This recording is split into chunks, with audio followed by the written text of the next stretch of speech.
मंगल मांगल्ये शिवे सर्वाधिसाधिके शरण्ये अंबिके गौरी नारायणी नमस्तुते। सर्वमंगल मांगल्ये शिवे सर्वाधिसाधिके शरण्ये अंबिके गौरी नारायणी नमस्तुते।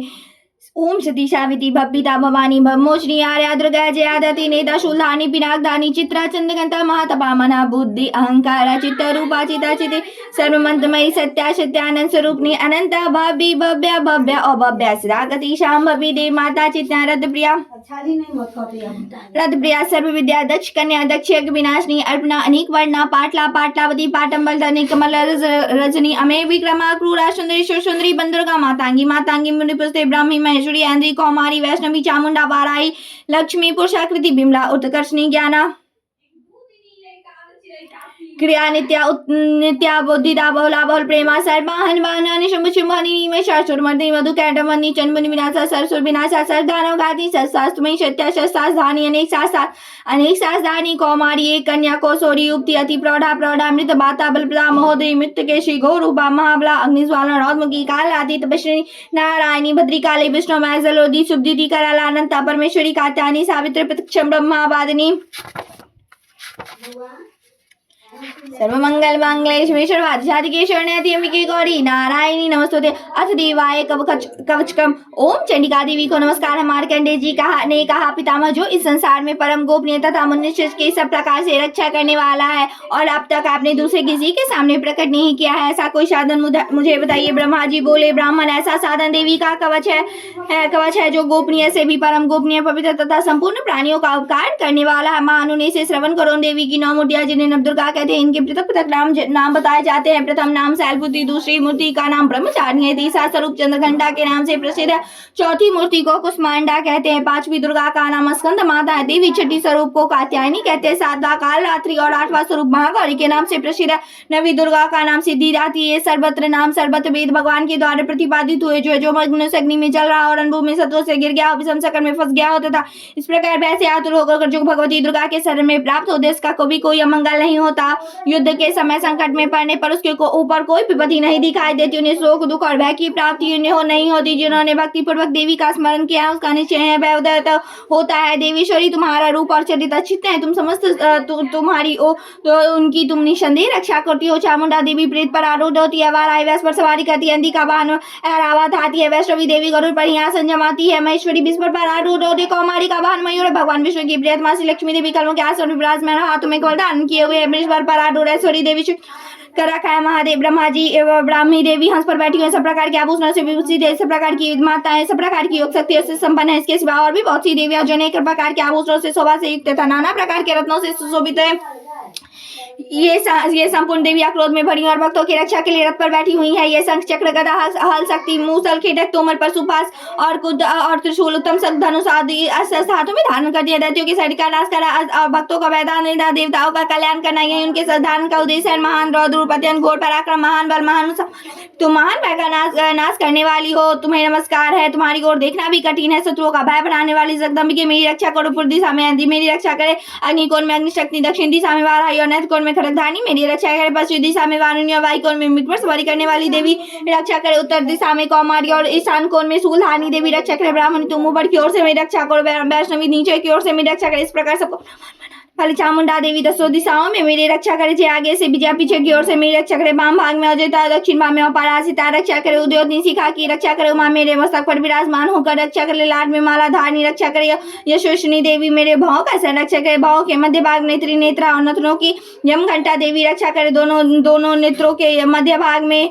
शंखनी और कानों में द्वारपासनी रक्षा करे, कलिका देवी कपोलों में तथा भगवती शंकरी कानों के मूल भाग की रक्षा करे, नासिका में सुगंधा और ऊपर की ओर में चर्चिका देवी रक्षा करे, कोठों में अमृत कला तथा जीवा में सरस्वती देवी रक्षा करे, कौमारी दांतों की और चंडिका कंठ प्रदेश की रक्षा करे, चंद्रघंटा गले की घाटी की और महामाया तालु में रक्षा करे, कामाक्षी ठोडी और सर्वमंगला मायरी बानी की रक्षा करे, भद्रकाली ग्रीवा में धनी भाग में रक्षा करे, के बाहरी में नील के तथा कंठ की नली में नलकुबड़ी रक्षा करे, दोनों कांधों में खड़गनी और मेरे दोनों भुजाओं में बसधानी रक्षा करे, दोनों हाथों में बसदंडिनी और अंगुलियों में अंबिका रक्षा करे, सुलेश्वरी नखों की और कुलेश्वरी पेट में रक्षा करे, महादेवी दोनों स्तनों की, शोक निवासिनी देवी मन की रक्षा करे, ललिता देवी हृदय में और शूलधारणी देवी उदर में रक्षा करे, अंबिका कामनी और भूभाग में घुएश्वरी रक्षा करे, पूतना और कालिंकी महिष वाहिनी गुदा की रक्षा करे, भगवती कटिक भाग में बिंदवासी घुटनों की रक्षा करे, संपूर्ण कामनाओं को देने वाली महाबला देवी दोनों पिंडलियों की रक्षा करे, सिंह देवी दोनों घुटनों की और तेजी देवी दोनों चरणों के पृष्ठ भाग की रक्षा करे, सिंह देवी पैरों की अंगुली की और तालवासिनी पैरों के तालू में रखकर रक्षा करे, अपनी दांडों के कारण भयंकर दिखाई देने वाली दंड कराला देवी नखों की और दो केसरी केसों में रखकर रक्षा करे, रोमावलियों के छिद्रों में कौमारी और त्वचा की बागेश्वरी देवी रक्षा करे, पार्वती देवी रक्त मजावसा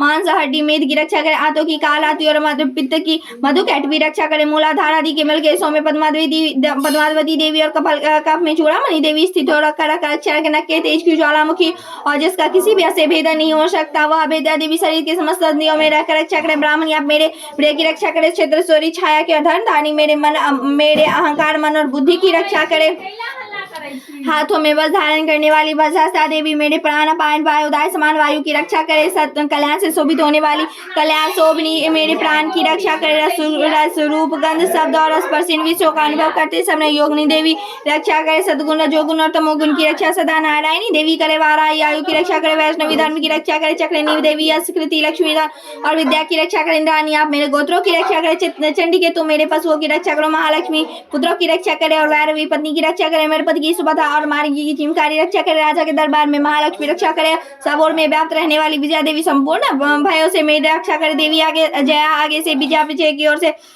जो स्थान कवच में नहीं कहा गया तो रक्षा से रहित हो, तुम्हारे द्वारा सुरक्षित विजय सानी और पाप नाशिनी हो, यदि अपने शरीर का भला चाहे तो मनुष्य बिना कवच के कहीं एक पग भी ना जाए, कवच का पाठ करके ही यात्रा करे, कवच के द्वारा सब ओर से सुरक्षित मनुष्य जहाँ जहाँ भी जाते वहाँ धन लाभ होता तनक तथा उन संपूर्ण कामनाओं को सिद्ध करने वाली विजय की प्राप्ति होती है, वह जिस सभी वस्तुओं का चिंतन करता है उसको निश्चय ही प्राप्त कर लेता है, पुरुष इस वृद्धि विपत्तु रहित महानेश्वर का भागी होता है, कवच से सुरक्षित मनुष्य निर्भय हो जाते युद्ध में उसकी पराजय नहीं होती, वह तीनों लोकों में पूजनीय होता है, देवी का यह कवच देवताओं के लिए भी दुर्लभ है, जो प्रतिदिन नियम पूर्वक तीनों संध्याओं के समय इसका सदा से पाठ करता है उसे देवी कला प्राप्त होती है, तथा वह तीनों लोकों में कहीं भी पराजित नहीं होता है, मृत्यु से रहित 100 से अधिक वर्षों तक जीवित रहता है, मकड़ी चेचा कोढ़ आदि इसकी संपूर्ण व्याधियां नष्ट हो जाती है, कनेर भांग अफीम धतूरे आदि इसका स्थावर भी सांप और बिच्छू आदि के काटने से चढ़ा हुआ जंगम विष फेन तेल के सहयोग आदि से काटने वाला कृत्रिम विष ये सभी प्रकार के विष दूर हो जाते हैं, इसका असर नहीं होता है, इस प्रकार जितने मंत्र यंत्र आदि जितने विचारित प्रयोग होते हैं, इस प्रकार जितने मंत्र यंत्र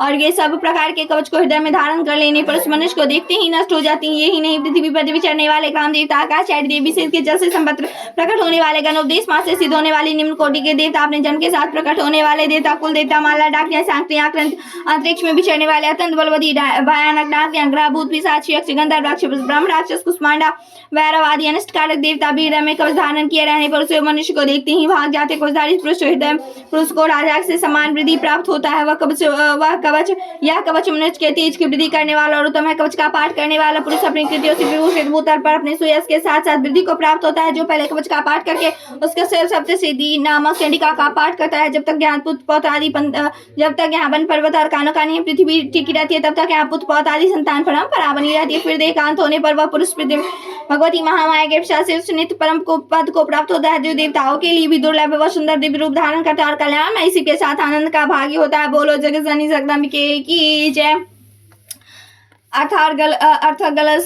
अर्गलास्त्रोतम ओम चंडिका देवी को नमस्कार। मार्कंडी जी कहते हैं जयति मंगला काली भद्रकाली कपालिनी दुर्गा क्षमा शिवा धाती अश्वाही नामों से प्रसिद्ध जगदम्बिके तुम्हें मेरा नमस्कार है। देवी चामुंडा तुम्हारी जय हो, संपूर्ण प्राणियों की पीड़ा हारने वाली देवी तुम्हारी जय हो, समय व्याप्त रहने वाली देवी तुम्हारी जय हो। कालाती तुम्हें नमस्कार है। मधु और कैटब को मारने वाली और ब्रह्मा जी को वरदान देने वाली तुम्हें नमस्कार है। तुम मुझे कामक्रोध आदि शत्रुओं का नाश करो महिषासुर का नाश करने वाली और भक्तों को सुख देने वाली देवी तुम्हें नमस्कार है। तुम रूप दो जय दो मेरे कामक्रोध आदि शत्रुओं का नाश करो। रक्त बीज का बध और उनका विनाश करने वाली देवी तुम रूप दो जय दो मेरे कामक्रोध आदि शत्रुओं का नाश करो। शुंभ और निशुंभ तथा ध्रुव लोचन का मर्दन करने वाली देवी तुम रूप दो जय दो मेरे काम को शत्रुओं का नाश करो।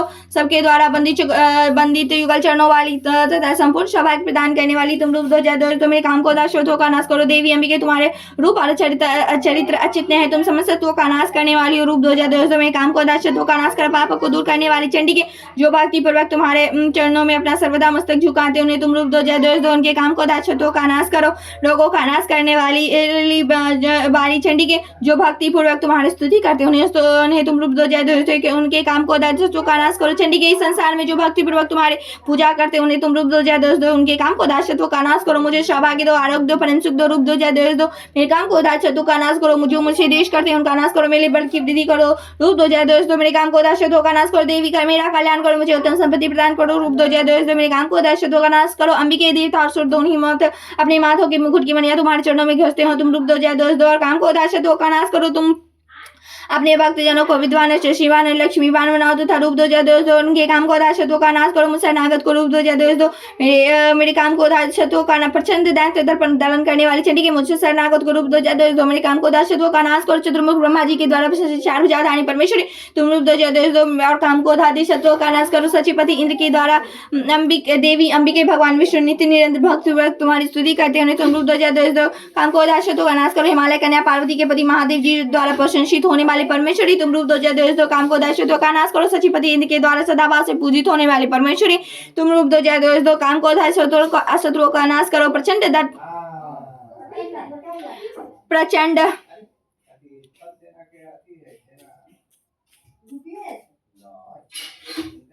प्रचंड भुजा दांडों वाले दैत्यों का घमंड चूर करने वाली देवी तुम रूप दो, जय दो, मेरे काम को दासत्व का नाश करो। देवी अंबिके तुम अपने भक्तजनों को सदा सीमा आनंद प्रदान करने वाले हो, मुझे रूप दो, जय दो, मेरे काम को दासत्व का नाश करो। मन की इच्छा के अनुसार चलने वाली मनोहर पत्नी प्रदान करो, जो दुर्गम संसार से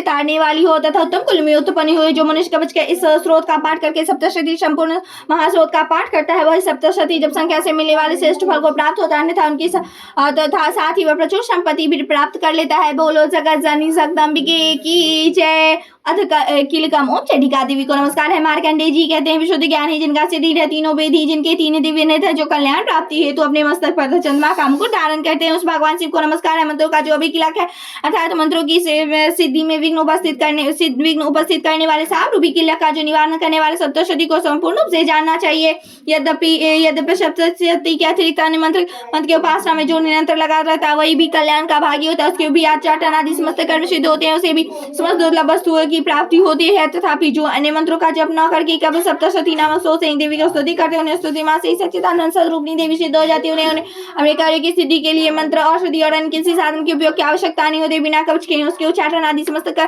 विचारित कर्म सिद्ध हो जाते हैं। इतना ही नहीं उनकी संपूर्ण अभिष्ट वस्तुएं भी सिद्ध हो जाती है। लोगों के मन में शंका था कि जब केवल सप्तशती की उपासना से अथवा सप्तशती को छोड़कर अन्य मंत्रों की उपासना से भी समान रूप से सब कार्य सिद्ध होते हैं, तो इनमें श्रेष्ठ कौन सा साधन है। लोगों की शंका को सामने रखकर भगवान शंकर ने अपने पास आए जिज्ञासु को समझाया कि यह सप्तशती नाम संपूर्ण स्रोत ही सर्वश्रेष्ठ कल्याण में है। तदंतर भगवती चंडिका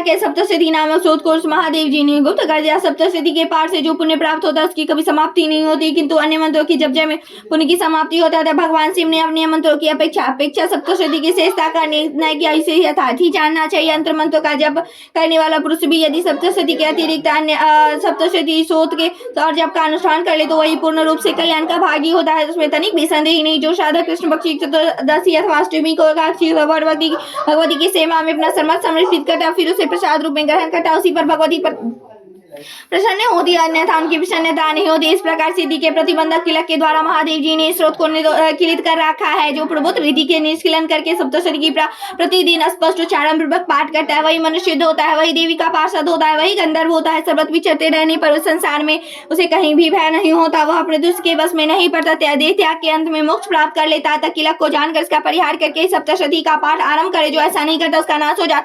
इसीलिए किलक और निष्किलक का ज्ञान प्राप्त करने पर ही यह स्रोत निर्दोष होता है। वह विद्वान पुरुष इस निर्दोष स्रोत का ही पाठ आरंभ करते हैं। स्त्रियों में जो कुछ भी सौभाग्य आदि दृष्टि गोचर सब देवी के प्रसाद का ही फल आता है। अतः इसका कल्याण स्रोत का सदा जप करना चाहिए। इस स्रोत का मंद स्वर से पाठ करने पर स्वल्प फल की प्राप्ति होता है, उच्च स्वर से पाठ करने पर पूर्ण फल की प्राप्ति होता है। उच्च स्वर से इसका पाठ आरंभ करना चाहिए, जिससे प्रसाद से ऐश्वर्य सौभाग्य आरोग्य संपत्ति शत्रुनाश परम मोक्ष की भी सिद्धि होती है। उस कल्याण में ही जगदम्ब की स्तुति मनुष्य क्यों न करे। बोलो जगत जननी जगदम्बिके की जय। सर्वमंगल मांगल्ये शिवे सर्वाधिसाधिके शरण्ये त्र्यंबके गौरी नारायणी नमोस्तुते। ओम जयति मंगला काली भद्रकाली कपालिनी दुर्गा क्षमा शिवा धात्री स्वाहा स्वधा नमोस्तुते सर्वमंगल मांगल्ये शिवे सर्वाधिसाधिके शरण्ये त्र्यंबके गौरी नारायणी नमोस्तुते। नवमो अध्याय निशुंभ वध। मैं अर्धार्धनारीश्वर श्री विग्रह निरंतर शरण लेता हूँ। उनका वर्णन बंधु पुष्प और सुवर्ण के समान रक्त पीता मिश्रित है। वह अपनी भुजाओं में सुंदर अक्षमाला, पास, अंकुश और वरद मुद्रा धारण करती है। अर्ध चंद्रमा उनका आभूषण है। वह तीन नेत्रों से सुशोभित है। राजा ने कहा, भगवान आपने रक्त बीज वध से सबसे संबंध रखने वाले देवी चरित्र का यह अभ्युदय महात्मा मुझे बताया। अब रक्त बीज के मारे जाने पर अत्यंत क्रोध में भरे शुंभ और निशुंभ को जो कर्म किया उसे मैं सुनना चाहता हूँ। और इसी कहते हैं, राजन, युद्ध में रक्त बीज और अन्य दैत्यों के मारे जाने पर शुंभ और निशुंभ क्रोध में की सीमा न रही। वह विशाल सेना इस प्रकार मारी जाता देख निशुंभ अमरस भरकर देवी की ओर दौड़ा। उसके साथ असुरों की प्रधान सेना थी। उसके आगे पीछे और पार्श्व भाग में बड़े बड़े असुर थे जो क्रोध में उठ चबाते हुए देवी की ओर देवी को मार डालने के लिए आगे आए। महापराक्रमी शुंभ भी अपनी सेना के साथ मातृंगनों से युद्ध करके क्रोध वश चंडिका को मारने के लिए आ पहुंचा।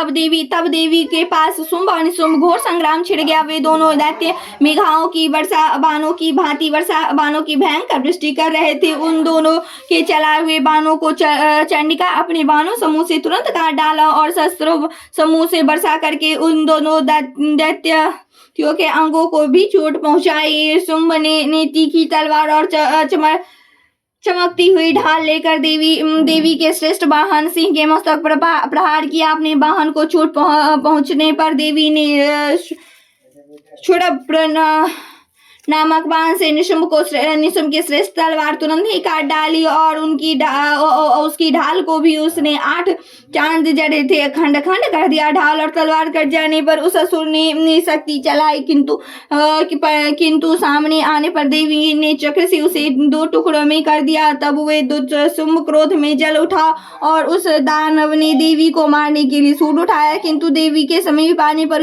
उसे भी मुक्के से मारकर चूर्ण कर दिया। तब उसे गदा घुमाकर चंडिका के ऊपर चलाई, परंतु वह भी देवी के त्रिशूल से कटकर भस्म हो गई। तदंतर दैत्यराज निशुंभ को फरसा हाथ में लेकर आते देख देवी ने बाणों समूह से घायल धरती पर सुला दिया।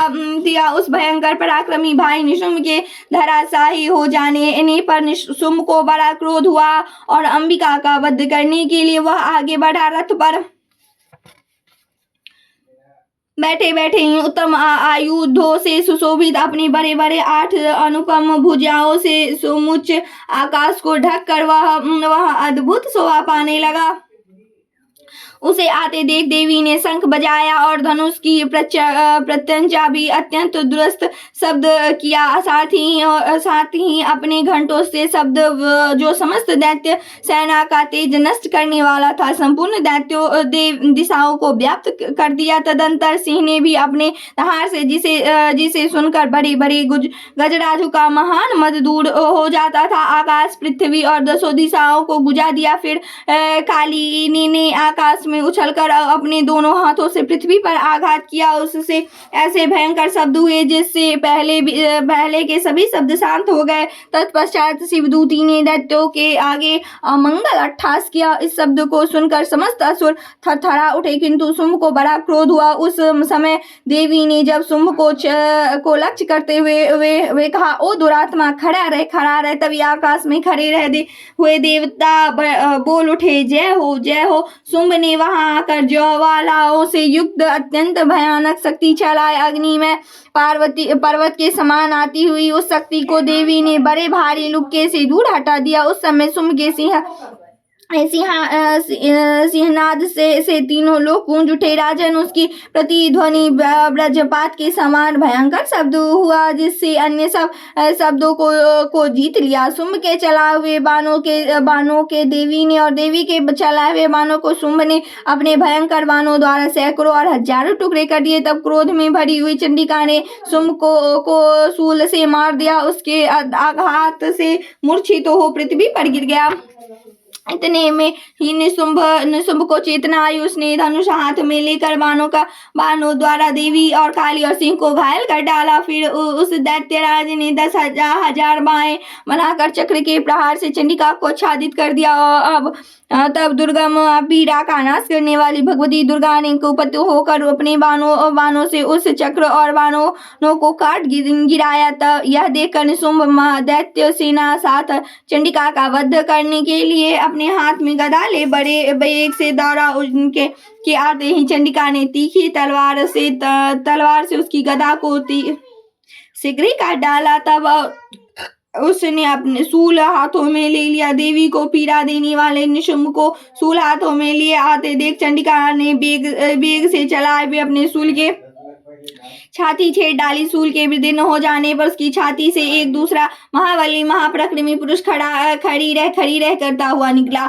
उस निकले हुए पुरुष की बात सुनकर देवी ठठाकर हंस पड़ी और खड्ग से उन्होंने उसका मस्तक काट दिया। फिर तो वह पृथ्वी पर गिर पड़ा। तदंतर सिंह अपनी दाढ़ों से असुरों की गर्दन कुचलकर खाने लगा। यह बड़ा भयंकर देश था। उधर काली और शिवदूती भी अन्य दैत्यों का भक्षण कर लिया। कौमारी शक्ति से विदीर्ण होकर कितनी ही महादैत्य नष्ट हो गए। वह ब्राह्मणी के मंत्र पूत जिससे निस्तेज होकर कितनी ही भाग खड़े हुए। कितनी ही दैत्य माहेश्वरी सूल से छिन्न भिन्न हो धराशाही हो गए। ब्राह्मी के थुथुनों से आघात से कितने का पृथ्वी पर कुछ उम्र निकल गया। वैष्णवी ने भी अपने चक्र के से दानवों के टुकड़े कर डाले। आंधी के हाथ से छूटे हुए बज भी कितने ही प्राणों से हाथ धो बैठे। कुछ असुर नष्ट हो गए, कुछ उस महायुद्ध से भाग गए तथा कितने ही काली शिवदूती और सिंह के ग्रास बन गए। इस प्रकार से मार्कंडेय पुराण में सार्वनी वंश कथा के अंतर्गत देवी महात्म्य में निशुंभ वध नामक 9वां अध्याय पूरा हुआ। बोलो जगत जननी जगदम्बिके की 10वां अध्याय शुंभ वध।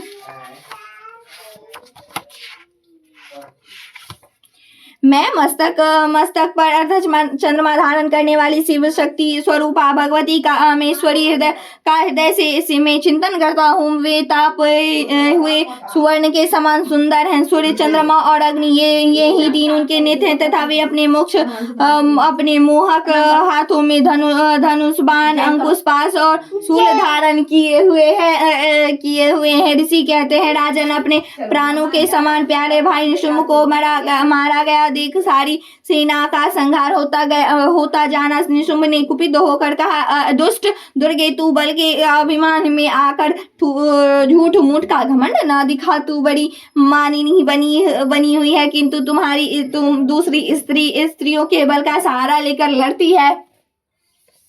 देवी बोली, ओ दुष्ट, मैं अकेली ही हूँ। इस संसार में मेरे सिवा दूसरी कौन है? ये देख ये मेरी ही विभूतियां हैं, अतः मुझ में ही प्रवेश कर रही हैं। तदंतर ब्राह्मणी आदि समस्त देवी या अंबिका के शरीर में लीन हो गई। इस समय केवल अंबिका देवी ही रह गई। देवी बोली, मैं अपने ऐश्वर्य शक्तियों से अनेक रूपों में यहाँ उपस्थित थी। अब उन सब रूपों को मैं समेट लिया है। अब मैं अकेली युद्ध में खड़ी हूँ। तू भी स्थिर हो जा। ऋषि कहते, तदंतर देवी और शुंभ दोनों में सब देवों तथा दानवों देखते देखते भयंकर युद्ध छिड़ गया। बाणों की वर्षा तथा तीखे शस्त्रों और एवं दारुण अस्त्रों के प्रहार के कारण दानवों दोनों का युद्ध सब लोगों के लिए बड़ा भयानक प्रतीत हुआ। उस समय अंबिका देवी ने जो सैकड़ों दिव्य अस्त्र छोड़े उन्हें दैत्यराज शुंभ ने अपने निवारक शस्त्रों द्वारा काट डाला। उसी प्रकार शुंभ ने भी जो दिव्य अस्त्र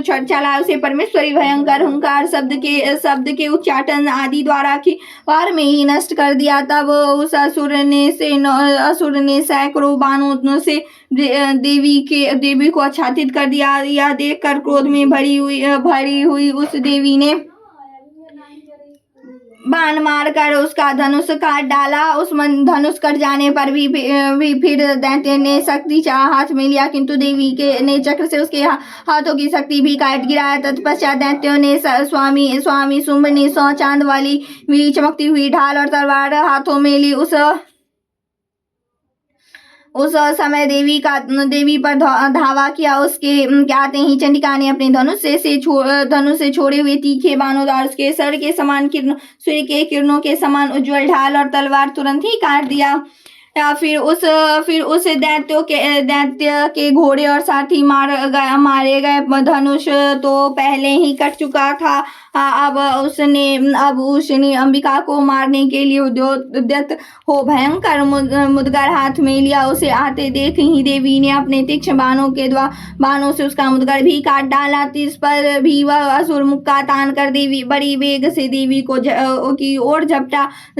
उस दैत्यराज देवी की छाती में मुक्का मारा। तब उस देवी ने उसकी छाती में एक चाटा जड़ दिया। देवी का थप्पड़ खाकर दैत्यराज शुंभ पृथ्वी पर गिर पड़ा, किंतु वह पुनः सहसा पूर्ववत खड़ा हो उठा। फिर वह उछला और देवी के ऊपर जाकर आकाश में खड़ा हो गया। तब चंडिका आकाश में बिना किसी आधार के ही शुंभ के साथ युद्ध करने लगी। उस समय दैत्य और चंडिका आकाश में एक दूसरे से लड़ने लगे। उनका यह युद्ध पहले सिद्ध और मुनियों के विस्मय में डालने वाला हुआ। फिर अंबिका ने शुंभ के साथ बहुत देर तक युद्ध करने के पश्चात उसे उठाकर घुमाया और पृथ्वी पर पटक दिया। पटके जाने पर पृथ्वी पर आने के बाद वह दुरात्मा दैत्य पुनः चंडिका का वध करने के लिए उनकी ओर बड़े वेग से दौड़ा। तब समस्त दैत्यों के राजा शुंभ को अपनी ओर आता देख देवी ने त्रिशूल से उनकी छाती छेद कर उसे पृथ्वी पर गिरा दिया। देवी के शूल की धार से घायल होने पर उसके प्राण पखेरु उड़ गए। वह समुद्र द्वीपों और पर्वतों सहित समूचे पृथ्वी को कपाता हुआ भूमि पर गिर पड़ा। तदंतर वह दुरात्मा मारे जाने पर संपूर्ण जगत प्रसन्न एवं पूर्व स्वस्थ हो गया। आकाश स्वच्छ दिखाई देने लगा। पहले जो उत्पात सूचक मेघ और उल्कापात होते थे वह शांत हो गए। उस दैत्य के मारे जाने पर नदियां भी ठीक मार्ग से बढ़ने लगी। उस समय शुंभ की मृत्यु के बाद संपूर्ण देवताओं का हृदय हर्ष से भर उठा और गंधर्व मधुर गीत गाने लगे। दूसरे गंधर्व बाजे बजाने लगे और अप्सराएं नाचने लगी। पवित्र वायु बहने लगी। सूर्य की प्रभा उज्जवल हो गई। अग्निशाला में बुझी हुई आग अपने आप प्रज्वलित हो उठा और संपूर्ण दिशाओं के भयंकर शब्द शांत हो गए। इस प्रकार श्री मार्कंडेय पुराण में सार्वनी मंच कथा के अंदर के देवी महात्म्य शुंभ वध नामक 10वां अध्याय पूरा हुआ। बोलो सकसनी जगदम्बिके की जय। या देवी सर्वभूतेषु चैतन्य विद्यते। नमस्तस्यै नमस्तस्यै नमस्तस्यै नमो नमः। या देवी सर्वभूतेषु बुद्धि विष्णुमय सविता नमस्तस्यै नमस्तस्यै नमस्तस्यै नमो नमः। या देवी सर्वभूतेषु बुद्धिरूपेण संस्थिता नमस्तस्यै नमस्तस्यै नमस्तस्यै नमो नमः। या देवी सर्वभूतेषु निद्रारूपेण संस्थिता नमस्तस्यै नमस्तस्यै नमस्तस्यै नमो नमः। या देवी सर्वभूतेषु चिदारूपेण संस्थिता नमस्तस्यै नमस्तस्यै नमस्तस्यै नमो नमः। या देवी सर्वभूतेषु सर्वभुजारूपेण नमस्तस्यै नमस्तस्यै नमो नमः। या देवी सर्वभूतेषु शक्तिरूपेण संस्थिता नमस्तस्यै नमस्तस्यै नमस्तस्यै नमो नमः। या देवी सर्वभूतेषु तृष्णारूपेण संस्थिता नमस्तस्यै नमस्तस्यै नमस्तस्यै नमो नमः। या देवी सर्वभूतेषु शान्तिरूपेण संस्थिता नमस्तस्यै नमस्तस्यै नमस्तस्यै नमो नमः। या देवी सर्वभूतेषु जातिरूपेण संस्थिता नमस्तस्यै नमस्तस्यै नमस्तस्यै नमो नमः। या देवी सर्वभूतेषु लज्जारूपेण संस्थिता नमस्तस्यै नमस्तस्यै नमस्तस्यै नमो नमः। या देवी सर्वभूतेषु शान्तिरूपेण संस्थिता नमस्तस्यै नमस्तस्यै नमो नमः। या देवी सर्वभूतेषु श्रद्धारूपेण संस्थिता नमस्तस्यै नमस्तस्यै नमस्तस्यै नमो नमः। या देवी सर्वभूतेषु कान्तिरूपेण संस्थिता नमस्तस्यै नमस्तस्यै नमस्तस्यै नमो नमः। या देवी सर्वभूतेषु लक्ष्मीरूपेण संस्थिता नमस्तस्यै नमस्तस्यै नमो नमः। या देवी सर्वभूतेषु प्रीतिरूपेण संस्थिता नमस्तस्यै नमस्तस्यै नमस्तस्यै नमो नमः। या देवी सर्वभूतेषु स्मृतिरूपेण संस्थिता नमस्तस्यै नमस्तस्यै नमस्तस्यै नमो नमः। या देवी सर्वभूतेषु दयारूपेण संस्थिता नमस्तस्यै नमो नमः। या देवी सर्वभूतेषु श्रीरूपेण संस्थिता नमस्तस्यै नमस्तस्यै नमस्तस्यै नमो नमः। या देवी सर्वभूतेषु मातृरूपेण संस्थिता नमस्तस्यै नमस्तस्यै नमस्तस्यै नमो नमः। या देवी सर्वभूतेषु भ्रान्तिरूपिणी संस्थिता नमस्तस्यै नमस्तस्यै नमस्तस्यै नमो नमः।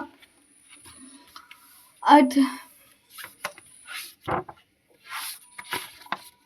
सिद्धि कुंजिका स्रोतम। शिव जी बोले, देवी सुनो, मैं उत्तम कुंजिका का उपदेश करूं जिस मंत्र के प्रभाव से देवी का जब सफल होता है कवचर गला किलक रहस्य सूत ध्यान न्याय यहाँ तक की अर्चना भी नहीं, केवल कुंजिका के पाठ से दुर्गा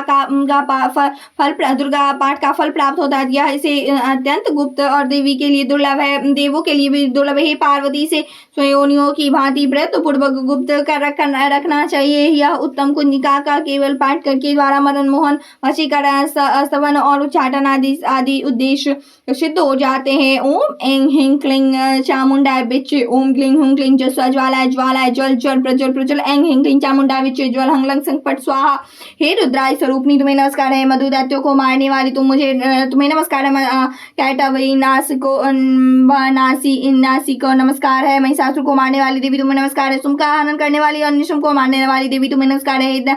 हे महादैत्य मेरे जप को ग्रहण करो, सिद्ध करो। अहंकार के रूप में सृष्टि पालो, हिंग के रूप में अहंकार के रूप में सृष्टि स्वरूपनी, हिंग के रूप में सृष्टि पालन करने वाली, किंग के रूप में काम रूपिणी की बीज रूपिणी देवी तुम्हें नमस्कार है। चामुंडा के रूप में चंडिका चंड विनाशनी और अहंकार के रूप में तुम वर देने वाली हो। विजय के रूप में तुम नित्याभय देने वाली हो तुम इस मंत्र का स्वरूप हो। धांग धींग तुम के धुड़ चटी की तुम पति हो। बांग के रूप में तुम वाणी की अधिष्ठात्री हो। खड़ांग के रूप में कालिका देवी हो। सांग सिंह के रूप में तुम कल्याण करो हुंकार स्वरूपनी जंग जंग जंग जंग धाम भांग के रूप में तुम कल्याण कारिणी वैरवी भवानी हो। तुम्हें बारंबार प्रणाम है। अंग कंग चट तट पप यस यस संग विंग दुंग इंग विंग हंग संग लंग छिंग ध्रजाज इन सबको तोड़ो और दीप्त करो स्वाहा। पांग पिंग के रूप में तुम पार्वती पूर्णा हो। खांग खिंग के रूप में तुम खेचरी अर्थात खेचरी मुदा। सांग सिंह स्वरूपनी सप्तशती से